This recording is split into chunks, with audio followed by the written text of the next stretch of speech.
নমস্কার, কেমন আছেন সবাই? মৌমিতাস ডায়েরিতে সকলকে স্বাগত। আজ আমার বড় মেয়ের জন্মদিন।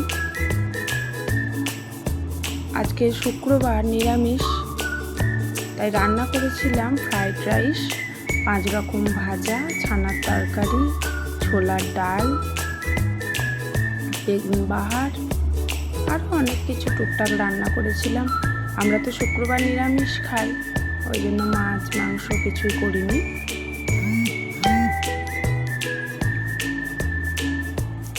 মেয়ে ঘুম থেকে উঠে আমাকে জিজ্ঞাসা করতে এসছে, মা কি রান্না করছো?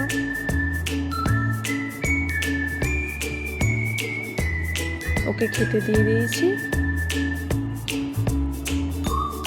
আমরাও খেয়ে নেবো। চলুন খেতে বসে পড়ি। ওকে আশীর্বাদ করবেন সবাই, ও যেন খুব ভালো মানুষ হয়, অনেক বড় হয়।